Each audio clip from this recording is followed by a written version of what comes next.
So, what is your actual value of everything you receive being in the Army as if it was more of a civilian job?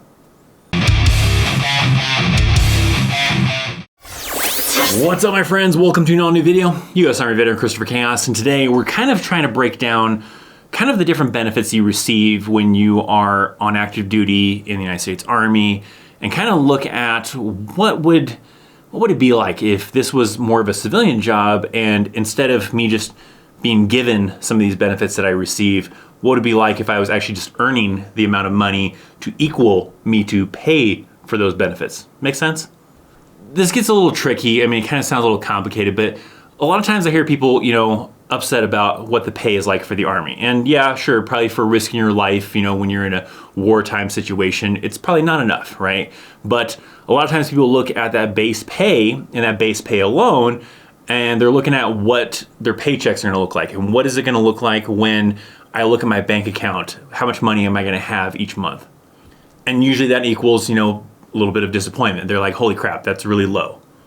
That's what I want to try to kind of explain inside of this video, is try to break down some of those benefits, probably not every single benefit, but a lot of the main majority of the bulk of the benefits, I guess, that a lot of people kind of consider into this kind of situation, as far as rather than me just receiving these benefits for free, what would it be like if I had to actually pay for these benefits and I was making enough money to be able to afford to pay for these benefits? Does this make sense? I hope this makes sense. Hopefully I'm not overthinking this or over-explaining this to go right over your head, and hopefully this makes sense. So that's what we're gonna dive into. We're gonna dive into the numbers, and we're gonna kind of look at it from the single soldier side. And we're gonna kind of use Fort Carson as an example because that's where I currently work out of. That was my last duty station.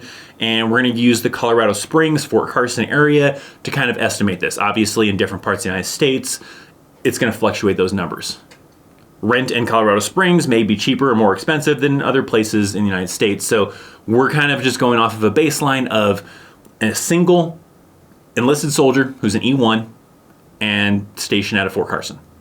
The things we're factoring into this is, what if instead of living in the barracks, you just had the equivalent of an apartment, like the barracks style? What would I have to pay in rent for that?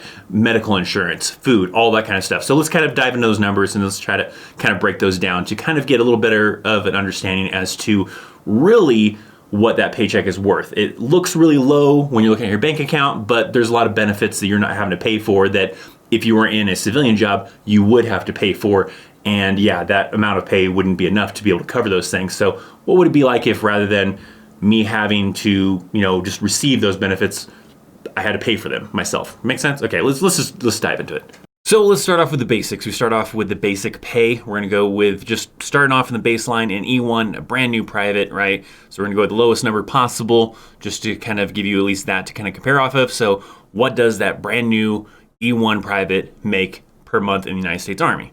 So we're looking at the 2020 pay scale here, less than 2 years in the Army, and we come down to E1, and he makes $1,062 per month. Now that does get split up because soldiers get paid twice a month. They get paid on the 1st and the 15th. So that's looking at roughly about $801 before taxes are taken out for your paychecks. When you look at that as if it was an hourly rate and you were only working 40 hours a week, it roughly comes out to about $20 an hour, which is fairly decent for a lot of places in the United States. But for those of you that are currently in the military or some veterans out there, that's not always a thing where you're gonna be working 40 hours in a week or whatever, working, 8 hours a day. Sometimes it may be a lot more, sometimes it might be less, it may fluctuate. So looking at it as if it was an hourly job isn't very accurate. It'd be more accurate to look at it as if it was a salary job.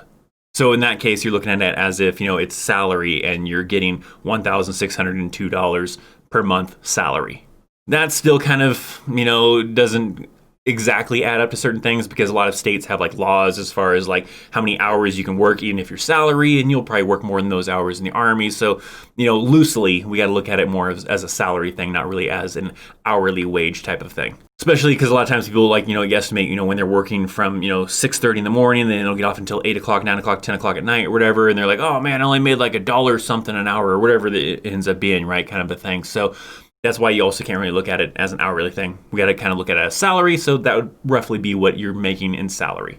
Now from there, let's go to your rent. You're living in the barracks, right? The barracks aren't the greatest, but they're not the crappiest, right? Over the years, the barracks have gotten a lot better than they used to be back in like the 90s, the early 2000s, and all that kind of stuff like that. So barracks are fairly nice, but sure, they're maybe not as nice as certain apartments in certain areas, but still, let's kind of evaluate it based on what if that soldier, instead of getting just a free barracks room to live in, had to get an apartment that's roughly around the same kind of quality.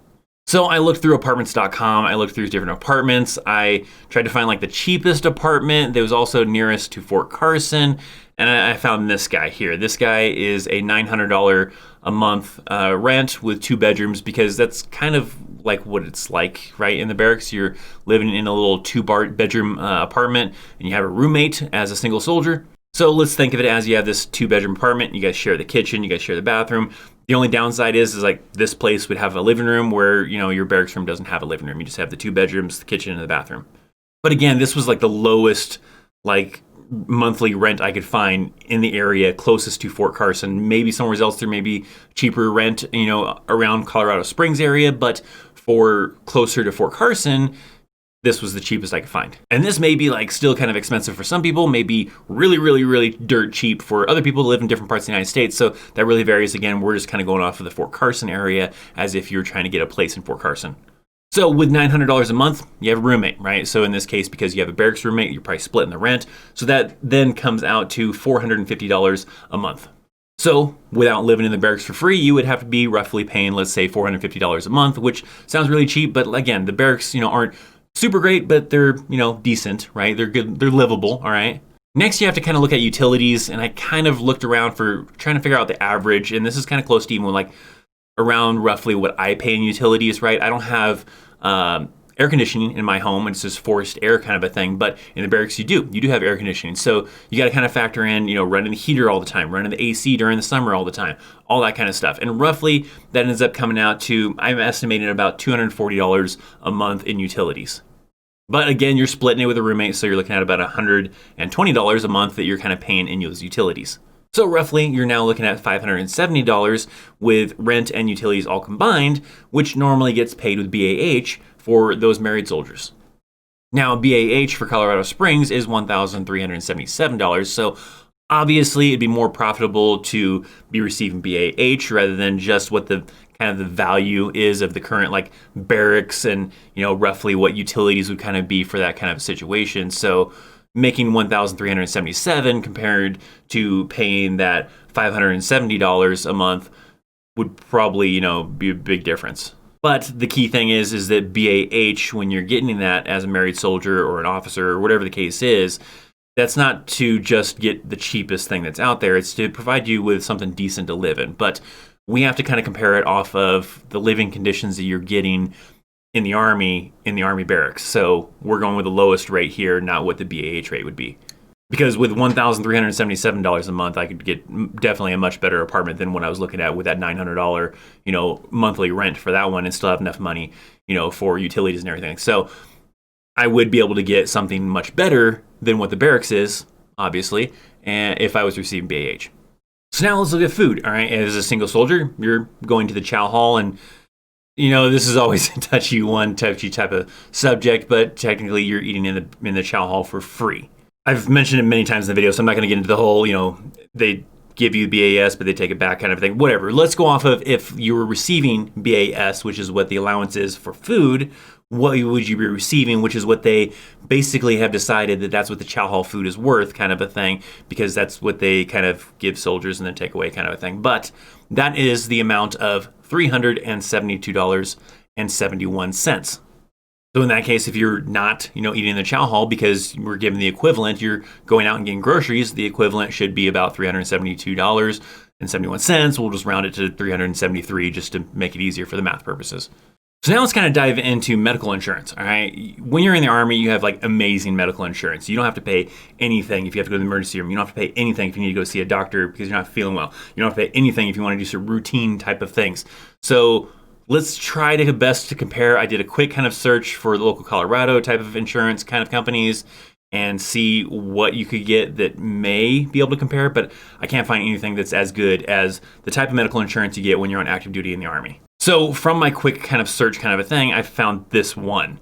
This one was the only one I could find that had a zero deductible, but there are still other fees that are involved that you don't get with the Army, right? Things like, you have a $750 copay if you have to go to the emergency room. You have some kind of copays for different types of medication if you have to get different types of ones, specialty ones, all that kind of stuff like that. You don't have that in the Army. That's zero. All this stuff, you don't have a deductible, but you still have other things, and that's still $326.89 per month. So, you got to ballpark what that value would kind of be worth. Let's jump this up to like $500 a month, right? Let's say probably something that doesn't have any of this and everything is just zeroed out is probably going to cost you $500 a month, if not more than that. So I'm going to just roughly, we're going to estimate that possibly the medical insurance that you get, in the Army is like $500 a month value.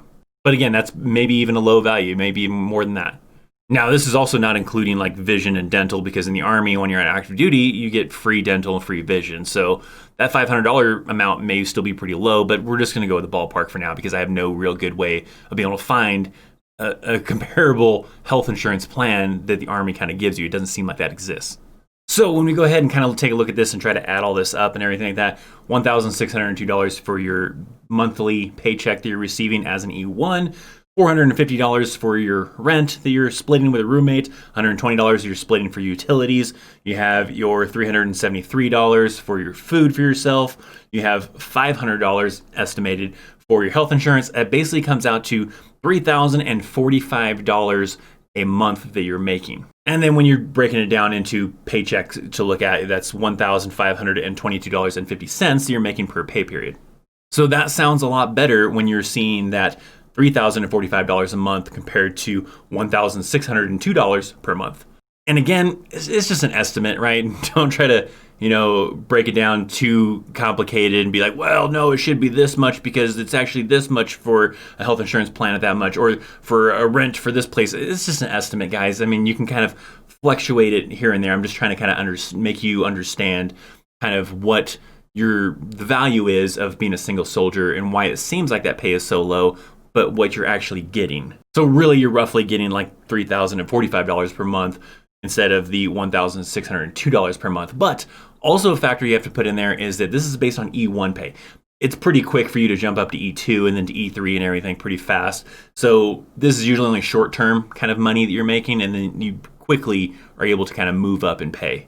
But this is on the low side, so kind of gives you just a rough idea of basically what it's worth for that paycheck that you're getting.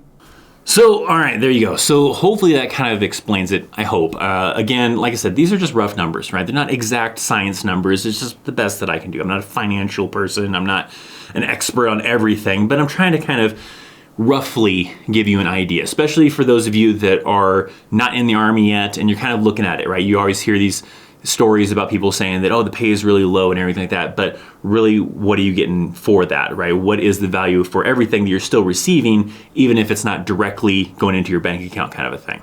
And that's kind of the idea here, is to help those of you that are wanting to join the Army better understand that, yes, when you look at it on your bank account and everything like that, it may seem low for some people, it may seem great for other people. It just kind of depends on how you grew up and the area you grew up in and your past, job kind of experience kind of a thing. But you look at the bank account thing, but you also need to factor in all those other benefits that on the civilian side you would normally be paying for from your employment, and you don't have to do that in the Army. It does work differently for the Reserves and National Guard, right? So don't use this as an example if you're going Reserve or National Guard, because it does work differently. I probably wouldn't be able to be qualified to really be able to give a good breakdown of how that works because I don't have that experience very well. But on the active duty side, a lot of benefits you're receiving that you're not having to pay for, which work out pretty great. So don't evaluate everything based on that money that's going to be going into your bank account. Evaluate everything as a whole as far as the benefits that you're also receiving, that if you were to have to pay for those benefits yourself, what kind of money would you need to be making to be able to afford for that lifestyle? Hopefully that video was helpful to those of you that are looking to join the Army. If you want to check out some more videos from me, check out these guys. I definitely recommend them. I got links down the description box down below for social media, for Instagram. Follow me on Instagram, all that kind of fun stuff. Thank you guys for hanging out and watching. I'm Christopher Chaos. I'll see you next time. See ya. At the